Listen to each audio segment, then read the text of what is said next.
Wow, what a powerful testimony. And there's many of those that are coming up in the next 6 weeks, just that will blow your mind and what people have experienced when they've gone from life to death and then back to life again. I want to turn the corner here and just say Happy Mother's Day for all those of you who are mothers, who have been mothers, or somebody calls you mother, or maybe even you have somebody who passed away, a child maybe, and will one day call you mother once again. Happy Mother's Day. Now, I got to recognize, we all have to recognize that 100% of the people that are watching this morning are not mothers. But every one of us can thank a mother or a mother figure. Now, I want to ask you a question, and I want you to raise your hand for me.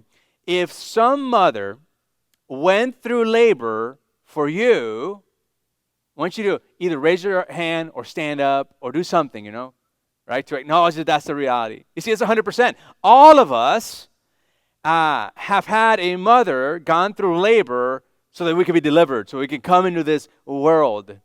And it's because of that we have to honor parents, Ephesians chapter 6, verse 2. I want you to go there. Ephesians chapter 6, verse 2. This is how you can thank your parents. Honor your father and mother.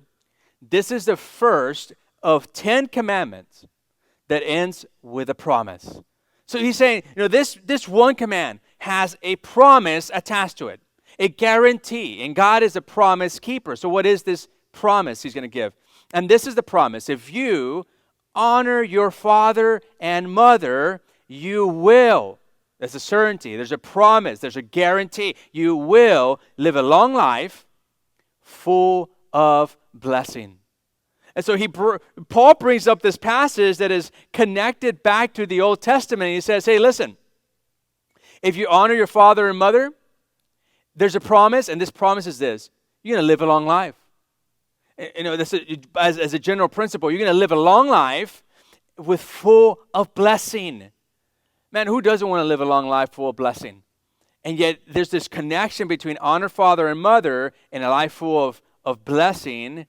And so we got to look at that and recognize that for many of us, not all of us, but for many of us, because we don't honor father and mother, maybe that's the reason that we're not experiencing all the blessing that God has in store for us to experience. It's a challenging thought, isn't it? Why did God give this command? In light of the fact that every parent is flawed. Well, even Jesus addressed that in Luke chapter 11, verse 13. He says, just summarizing here, Jesus says, even the worst of parents knows how to take care of their kids. And sure, there's some exceptions to that. Some parents set out to torture their kids. But for the most part, parents don't wake up in the morning thinking, man, I wonder how I can make my kid's life miserable. And we just don't. We don't do that. Most parents don't do that. And Jesus recognizes that. And so there's no excuse to honor the parents. The second thing is this, and why maybe it's a command, is because you wouldn't be alive without them. Have you ever thought about that? That maybe if your parents didn't exist, you wouldn't be alive, right? You needed your parents. The parents are the ones that made you, right? Oh yeah, we could say that God made you in the internal womb of your parents, of your mom. Yeah, of course. But God made you, but he used your parents, and that goes to my third point. God chose their DNA to make you unique. It is their DNA that he used, and you are unique because he used your mother and your father. That's why you are unique and you're one of a kind. In Psalm 139, verse 13 and 16, it says, God knit me together in my mother's womb and recorded every day of my life before I was born. In other words, you were in God's mind before you were born. He had already chosen you to be born when you were born to the parents that you were born to. And for some of you, you're thinking, man, but my parents aren't that good, right? They're not the best of parents. And in that case, you just got to think about it this way. They were a tool that God used to create you. And not only that, they may not have planned you, but God did plan you.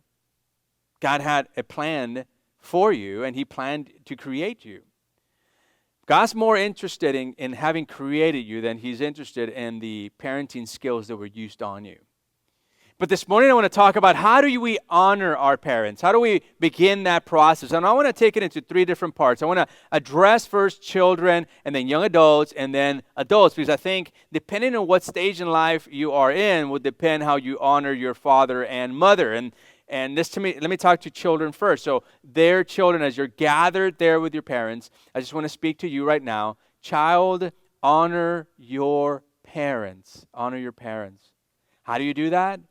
By obeying them. That's how you do that. It's just by doing what you've been asked. It's following instructions and minding directions willingly, cheerfully, and even immediately. That's a way that you can honor your parents. Kids without chores rarely succeed in life. The research shows that. So your parents, when they give you chores, what they're not thinking is, oh man, I really want to make it really hard on my kids, and I'm going to do it by chores. No. For the most part, I think the parents are thinking, I want my child to succeed. And if I want my child to succeed in life, chores is a way to help them adapt responsibilities that would help them succeed when they enter the real world. So children. This is what I'm saying. Chores aren't bad. Chores are good. They're good for you, even when it doesn't feel so good. And if you can't obey your parents today, children, you won't be able to obey God tomorrow. Why do I say that? It's because if you can't obey a parent in which you can see and touch and feel, what would make you think, like children, what would make you think that you could obey a God that you can't see when He guides you in the future in your life, or as He guides you even today? And so that's an encouragement to parents as well. Like it's a necessity. It's important for you to guide your kids to obedience because it helps them one day be able to obey God when God whispers into their life. In Ephesians chapter 6, verse 1, it says, children, obey your parents. This is the right thing to do because God has placed them in authority over you. Right about now, most parents are thinking, yeah, preach it, Pastor Jesse, preach it. I know, but I'll get to you in a little bit for those of you who are adults. You know, one of the most important life skills is to how to respond to authority. You know, recognizing that there's a difference between position and personality, that even though you may not like the personality of your parents or people in authority, that there's still the position that they have. And still that position of authority needs to be honored. And so kids, you honor that position of authority that your parents have been given by God. And kids who grow up saying, no one tells me what to do. No one tells me what to do.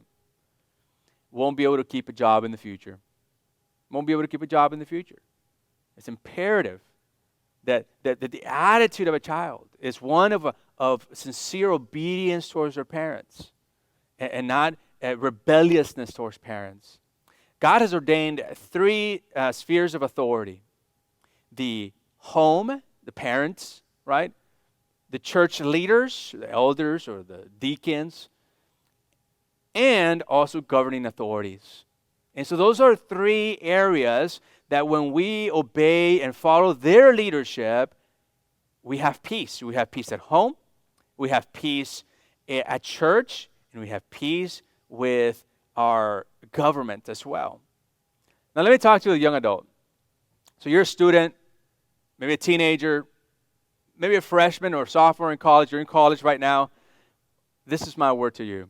Young adult, honor your parents. How do you do that?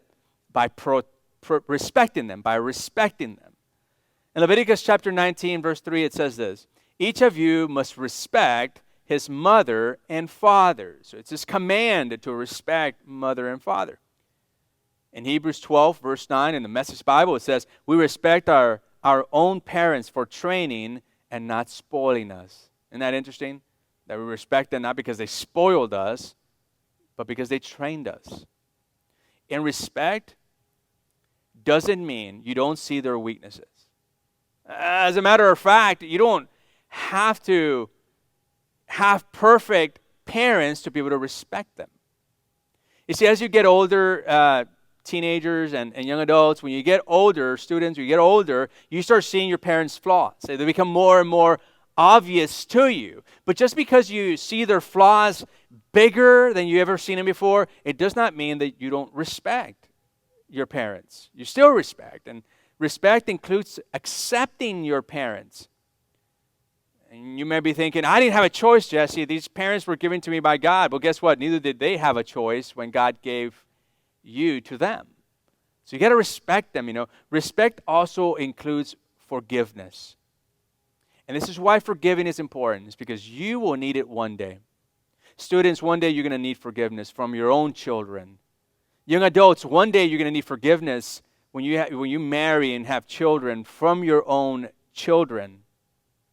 Here's another way you can respect them, young adults, is by listening to them, In Proverbs chapter 13, verse 1, in the Message Bible, it says, intelligent children, who wouldn't want to be intelligent?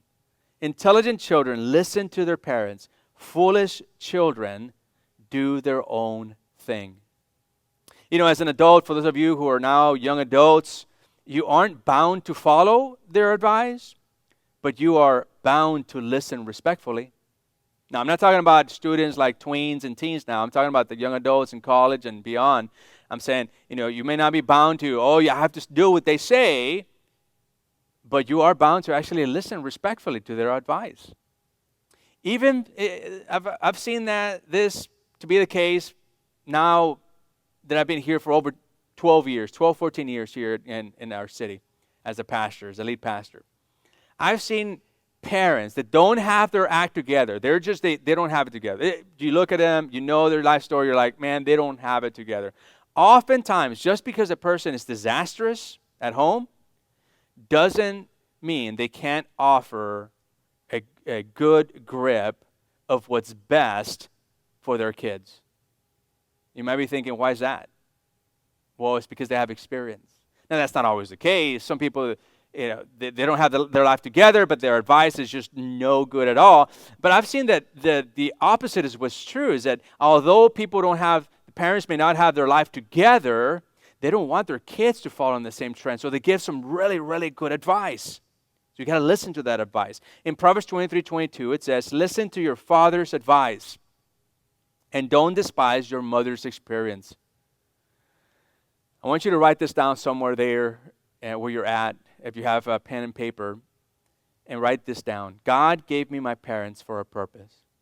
God gave me my parents for a purpose. Now, this is what I want you to do. I want you to look to your next door person, right? Whether it's your child or whether it's your parents or your spouse. And I want you to tell him or her, God gave me my parents for a purpose. That's right. Now, let's try it again. Let's try it again with a little bit more oomph behind it. God gave me my parents for a purpose. All right. Now I want you to tell me the same thing you just told them. God gave me my parents for a purpose. Now we've got to believe it, not just say it. Now I want to talk to adults here now. You have kids, you have your own, but you also have parents as well. Here it goes. Adults, honor your parents. Well, how do you do that? Let me give you two suggestions. By appreciating them. In Proverbs chapter 23, verse 22, it says, when your mother is old, show her your appreciation. Show appreciation. They've lived life already. They lived so many experiences and a life worth living, and we show them appreciation because they've lived life, they've endured us. And what should you appreciate? Here's two things you can appreciate. Appreciate their effort. That's the first thing.